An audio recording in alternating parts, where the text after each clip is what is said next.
الحمد لله رب العالمين والعاقبة للمتقين والصلاة والسلام على أشرف الهداية واليقين وعلى آله الطيبين الطاهرين إلى يوم الدين. ثم أورثنا الكتاب الذين اصطفينا من عبادنا. صدق الله مولانا العظيم وصدق رسوله الكريم ونحن على ذلك من الشاهدين والشاكرين والحمد لله رب العالمين. اس سٹیج پر تشریف فرما ہمارے حضرت مولانا خالد سیف اللہ رحمانی مدد اللہ العلی اور ہمارے مسلم پسلم بورڈ کے ممبر حضرات اور ہمارے شہر کے علماء کرام اور ملی تنظیموں کے ذمہ دار حضرات اور ہمارے شہر اور اطراف سے آئے ہوئے علماء ائمہ حضرات، مولانا خالد سیف اللہ مدد اللہ العالی تشریف فرمائے بہت دیر سے اور ہمیں انہیں سننا ہے. میں اس لیے یہاں حاضر ہوا کہ یہ جو 5 روزہ ہم لوگوں نے تحفظ شریعت کے عنوان سے حضرت مولانا کا دورہ رکھا ہے، اس کے بارے میں کچھ ذرا سی وضاحت آپ کو کر دوں کہ اس کا مقصد کیا تھا، اور دوسرے یہ کہ آخر میں کچھ آپ حضرات سے درد مندانہ کچھ جو ہے گزارشات کروں. یہ جو ہم لوگوں نے دورہ رکھا تھا 5 روزہ اور اللہ کے فضل و کرم سے بہت کامیاب دورہ رہا. 5 اضلاع میں ہم نے علماء سے بھی اور تنظیموں کے ذمہ داروں سے بھی جو ہے حضرت کی مخاطبت کروائی، اور حضرت کے ساتھ جو نوجوان علماء ہمارے جمال عارف صاحب اور عمر عابدین صاحب، یہ دونوں حضرات بھی اللہ کے فضل و کرم سے ہمارے اس مقصد کے غرض و غایت کو بڑے اچھے انداز میں انہوں نے علماء کے سامنے بھی رکھا اور عوام کے سامنے بھی. اصل میں اس کا مقصد یہ تھا کہ مسلم پرسنل لا بورڈ کا تعارف بھی ہو جائے، اور مسلم پرسنل لا بورڈ کے بارے میں ان دنوں ایک مخصوص حلقہ یہ سوچ رہا ہے کہ بابری مسجد کا جو قضیہ نامرضیہ اور جو فیصلہ آیا ہے، اس کے بعد ایک ایسی سوچ عوام میں اور خواص میں بطور خاص پیدا ہوئی کہ عدالت سے رجوع ہونا اور اپنے قضیے اور مسئلے جو ہیں ان کے سامنے رکھنا یہ وقت کا ضائع کرنا ہے. اور نہ صرف یہ کہ پھر مسلم پرسنل لا بورڈ اور اسی طریقے سے جمعیت علماء اور جن تنظیموں نے بابری مسجد کے کیس کو لڑا ہے، اب وہ چونکہ کیس جو ہے ہر ایک آدمی جانتا ہے اور پورا عالم جانتا ہے کہ وہ جو فیصلہ ہوا وہ کوئی دلائل کی بنیاد پر نہیں، بس اکثریت کی عقیدت مندی اور جو ہے موجودہ حکومت کی جو ہے شرم و حضوری، اس کی بنیاد پر وہ کیس جو ہے ہم لوگوں کے خلاف اس کا فیصلہ آیا. تو اس سے یہ نہیں سمجھا جائے کہ بھئی یہ جو ملی تنظیمیں جو ہے کام کر رہی یا اسی طریقے سے حکومت کے جو ہے عدالتوں سے رجوع ہو کر اپنے کسی مسئلے کو جو ہے لڑ رہی ہے تو بے مقصد ہے، بے مطلب ہے. اور مسلم پرسنل لا بورڈ اور دوسری تنظیمیں جنہوں نے جو ہے اس کیس میں کے ختم ہونے کے بعد جو ہے انہوں نے جو ہے طریقہ اختیار کیا وہ صحیح نہیں تھا. یہ ایک چیز جیسا عوام اور خواص میں پائی جاتی تھی. تو اس دورے میں بطور خاص ہم نے اس کا تاثر دیا اور یہ حقیقت سب کے سامنے رکھی کہ مسلم پرسنل لا بورڈ پورے دین کے تحفظ کو جو ہے لے کے چل رہا ہے. اب ظاہر سی بات ہے کہ دین کے تحفظ کی ایک شکل یہ کہ وہی حکومت وقت اگر مداخلت کرتی ہے تو اس سلسلے میں قانونی چارہ جوئی کی جائے. ایک لیگل سیل اپنا کام کر رہا ہے اب اگر خدا نہ خواستہ اس میں اگر کبھی ہم کو ناکامی ہوتی ہے تو اس کا مطلب ہرگز یہ نہیں کہ مسلم پس اللہ بورڈ جو بھی کام کر رہا ہے وہ اس کی کوئی اہمیت نہیں اور جو ہے اس سے کچھ فائدہ نہیں.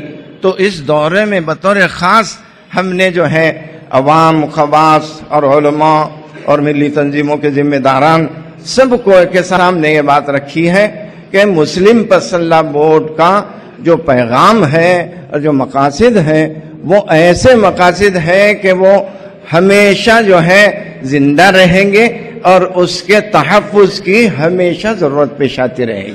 اور مسلم پس اللہ بورڈ اس سلسلے میں تحفظ کے اعتبار سے کیا کر رہا ہے وہ ساری تفصیلات ہم نے جو ہے دورے میں جو ہے خاص لوگوں کے سامنے بھی رکھا اور عمومی انداز کے جو بڑے پیمانے پہ اجلاس ہوئے اس میں امت کو اس وقت ہمت، حوصلہ، نوجوانوں کو اور خاص طور پر یہ کہ یہ جو مایوسی کی ایک فضا ملک میں پائی جا رہی کہ بھی ہر ایک مقرر بس موجودہ حالات پر ایسی تقریریں کہ بھی یہ ہو رہا اور وہ ہو رہا اور نہ معلوم جو ہے ایسی چیزیں کہ جو ہے جو کسی کے حاشیے خیال میں نہیں بس وہ ذکر کی جا رہی. تو اس سے ایک عوام پر ایک مایوسی کی فضا، تو اس مایوسی سے نکالنے کے لیے آج سب سے بڑا مسئلہ یہی ہے کہ بھئی عوام کے سامنے آپ ایسی پس ہمتی کی باتیں نہ کریں بلکہ حوصلے کی، ہمت کی اور پھر صحابہ کے، تابعین کے، خود رسول اللہ صلی اللہ علیہ وسلم کی زندگی کے وہ واقعات سنائیں کہ ایسے حالات میں رسول اللہ صلی اللہ علیہ وسلم نے کیا رہنمائی فرمائی. تو اللہ کے فضل و کرم سے ہمارا اپنا یہ دورہ ان مقاصد کے اعتبار سے بڑا کامیاب رہا. یہ تو بات جو ہے ہمارے دورے سے متعلق تھی. دوسری ایک بات یہ ہے ہمارے ذمہ داروں سے یہ کہنی ہے اور علماء سے کہ دیکھیے یہ امت رسول اللہ صلی اللہ علیہ وسلم کی منتخب ہے، پوری امت اور خیر امت ہے، اور اس میں اہل علم یہ اپنے علم کی وجہ سے ایک بلند مقام رکھتا ہے. وجہ کیا ہے کہ وَيَرْفَعِ اللَّهُ الَّذِينَ آمَنُوا مِنْكُمْ وَالَّذِينَ أُوتُوا الْعِلْمَ دَرَجَاتٍ کہ ایمان والوں کا پورے انسانوں میں مقام بلند، اور پھر ایمان والوں میں اہل علم کا مقام علم کی وجہ سے بلند، اور اہل علم میں وارثین انبیاء کا مقام اس سے زیادہ بلند. یہ ساری بلندیاں اور یہ سارے انتخابات ان کی اپنی قیادت، سیادت اور ان کی اپنی ذمہ داریوں کے اعتبار سے ہیں. آج کل کے جو حالات ہم لوگ امت کے سامنے رکھ رہے، میرا کہنا یہ ہے کہ اس سے تاثر سب سے پہلے ہم لیں. ان حالات کے ظاہر سی بات ہے جب آپ اچھے حالات ذکر کریں گے تو ایک فرحت و مسرت کے تاثرات سب جو ہے محسوس کریں گے، لیں گے، اور اگر خطرناک حالات ذکر کریں گے ڈر اور خوف کا ایک ماحول ہوگا. میں یہ کہتا ہے کہ یہ حالات امت پر اثر انداز یقیناً ہو رہے، سب سے پہلے اس کا تاثر ہم لیں.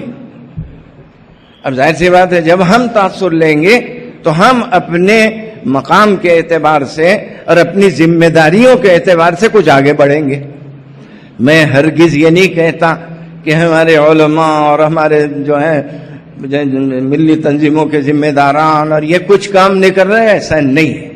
بہت بڑا کام کر رہے ہیں. امامات، خطابات، درس و تدریس اور امت کو دعوت کے لائن سے جو ہے سنبھالنا اور جو ہے آگے بڑھ کے کام کرنا، یہ سارے کام ہیں. لیکن خاص طور پر علماء سے میرا کہنا یہ ہے کہ علماء ہدایت کے، میری امت کے ہدایت کے چراغ ہیں. رسول اللہ صلی اللہ علیہ وسلم نے فرمایا کہ یہ چراغ جو ہے خود جل کے دوسروں کو روشنی دیتا ہے. جب تک کہ موم بتی جل کے اپنے آپ کو ختم نہیں کرتی دوسروں کو روشنی اور دوسروں کو جو ہے فائدے کی شکلیں نہیں بنتی ہیں. تو آج امت کا درد لے کے ہمیں جو ہے کچھ آگے بڑھنا ہے، کچھ زائد کام کرنا ہے، اور وہی کام کرنے ہیں جو رسول اللہ صلی اللہ علیہ وسلم نے جو ہے کیا ہے. حضور اکرم صلی اللہ علیہ وسلم کے اوصاف میں دائم الفکرہ کہ آپ ہمیشہ فکر مند رہتے تھے. کیا کے سلسلے میں فکر مند؟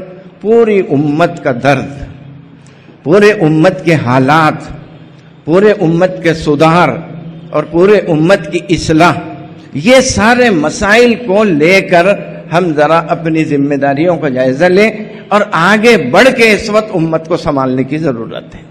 سمجھے نہیں سمجھے؟ اور ظاہر سی بات ہے کہ جو ہے آج مسئلے اتنے ہیں دوستو کہ اب جو ہے تفصیل میں جانے کا وقت نہیں. اب جیسے مسئلہ ایک علم کا ہے، اس وقت علم کے اعتبار سے بڑی خدمت، سب سے پہلا حکم جو اللہ رب العزت نے آسمانوں سے انسانیت کے نام سے دیا وہ اقرا کا حکم ہے. پڑھیے. کیا پڑھیے؟ سب کچھ پڑھیے، دین بھی پڑھیے، دنیا بھی پڑھیے، فنی علوم بھی پڑھیے، یہ ساری چیزیں ہیں. تو خیر کہنے کا مقصد علم کا مسئلہ کہ ہمیں علم کے سلسلے میں سنجیدگی سے جو ہے آگے بڑھنے کی ضرورت ہے. ایسے مدارس، ایسے مکاتب ہم لوگ قائم کریں کہ جو ہمارے اپنے ہو، جس کا نظام ہم سے متعلق ہو. اب حکومت کی طرف توجہ نہ دیں کہ بھئی وہ ہمارے علم کے مسئلے کو حل کرے گی، یہ ذہن سے نکال دے، بلکہ یہ سوچے کہ وہ ہمارے علم کے مسئلے کو پیچیدہ کر کے کسی طریقے سے ہم کو علم سے دور رکھے گی. لہٰذا ہمیں اپنے امت کے علم کے مسئلے کو حاصل جو ہے بڑھانا ہے. اور ظاہر سی بات ہے دنیا میں بغیر علم کے تو کوئی ترقی نہیں ہوگی. دینی علم ہو یا دنیاوی علم ہو، دونوں میں علم کا مقام بہت بلند ہے. معاشرے کے اصلاح کا مسئلہ ہے. اب ہمارے پاس مسلم پرسنل بورڈ بولے تو کیا خاندانی جو مسائل ہے اس کو شرعی بنیادوں پر حل کیا جائے. یہ جو معاشرت کے مسائل ہیں یہ ہمارا تشخص ہے. نکاح شریعت کے مطابق ہو، طلاق شریعت کے مطابق ہو، خلا شریعت کے مطابق ہو، اور یہ جتنے معاشرتی مسائل ہیں، خاندانی مسائل ہیں، یہ ڈائریکٹ ہمارے اپنے معاشرے سے تعلق رکھتے ہیں اور یہ معاشرے کا اثر پورے جو ہے ہمارے اپنے ملت مسلمہ پر ہوتا ہے. اس وجہ سے اس کی طرف بھی سنجیدگی سے غور کرنے کی ضرورت ہے. مسلم پرسنل بورڈ کے تحت جو ہے اور امارت شریعہ کے تحت ہمارے پاس دارالقضاء جامع جو ہے کھلے ہوئے ہیں. یہ دارالقضاء کسی ایک وقتی مسئلے کا حل نہیں ہے، پوری امت کے تمام مسائل کو شرعی بنیادوں پر شریعت کی رہنمائی میں حل کرنے کا نام دارالقضاء ہے. آپ کا کوئی بھی مسئلہ شادی بیاہ سے تعلق رکھتا ہو، میراث سے تعلق رکھتا ہو، آپسی اختلاف کی شکلیں ہوں، ان سب کو بیٹھ کر شرعی بنیادوں پر حل کرنے کا نام دارالقضاء ہے. تو کہنے کا مقصد یہ ہے کہ معاشرتی مسائل اس کی طرف توجہ دینے کی ضرورت ہے.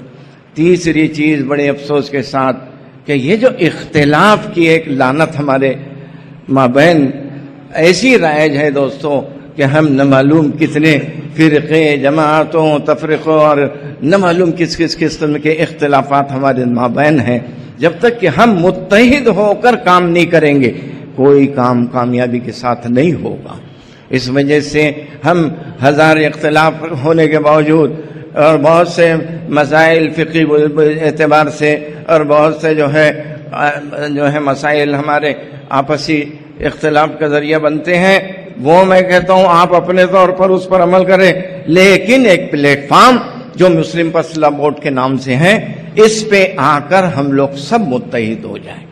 اور بڑی جو ہے یہ ایک ایسی حقیقت کہ جس کو نہ صرف ہندوستان کے لوگ جو ہے تسلیم کرتے، ہندوستان سے باہر دوسرے ممالک میں بھی یہ سنا گیا کہ وہ مسلم پرسنل بورڈ کا جو پلیٹ فارم ہندوستان میں ہے، ایسا متحدہ پلیٹ فارم اسلامی ممالک جو اسلام کے نام پر قائم ہے وہاں بھی نہیں. سمجھے نہیں سمجھے؟ اس وجہ سے مسلم پرسنل بورڈ یہ آپ کی تمام دینی ضرورتوں اور تمام دینی اور علمی جو ہے ضرورتوں کے تکمیل کا ذریعہ ہے، آپس میں اتحاد و اتفاق کا ذریعہ ہے. اس کے آواز پر آواز آپ کو لبیک کہنا اور اس کے جو ہے دیے ہوئے رہنما خطوط پر زندگی گزارنا، آپس میں مل کر جو ہے اس میں لگے رہنا اور اس کے جو ہے ضرورت، اہمیت، فضیلت، اس پر جو ہے پورے علاقے میں بہت اچھے انداز سے باتیں کی گئی اور بہت مؤثر جو ہے پروگرام رہے.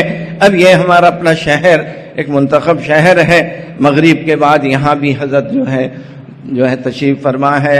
آج بھی بات ہوگی حضرت کی، اور مغرب کے بعد بھی ہمارے تینوں مقررین حضرات جو ہے تفصیل سے بات کریں گے. اس وجہ سے بس میری یہ چند گزارشات ہیں کہ جو ہے اللہ رب العزت ہمارے اس 5 روزہ جو ہے دورے کو بھی قبول فرمائے، اور اس میں بڑی محنتیں اور بڑے مجاہدے کے ساتھ جو ہے یہ سفر پورا ہوا. حضرت چونکہ بہت دیر سے تشریف فرما ہے، اب زیادہ دیر تک کے جو ہے حضرت کو تکلیف دینا جو ہے چونکہ بات بھی کرنی ہے، اس وجہ سے جو ہے آپ سے گزارش یہ ہے کہ مغرب کے بعد کے پروگرام میں بھی آپ تشریف لائیں، اور حضرت کے صحت کے لیے بھی دعا کریں، اور اللہ رب العزت ہم سب کو مل کر اس کاز کو اور کام کو جو ہمارے بزرگان دین نے جو ہے امانت سمجھ کے ہم لوگوں کے حوالے کیا ہے، اس امانت کو جو ہے دوسروں تک کے پہنچانے، اور اس کے جو مستحق اور حقدار ہیں ان تک کے پہنچانے کی جو ہے اللہ ہمیں توفیق عطا فرمائے. وآخر دعوانا الحمدللہ رب العالمین.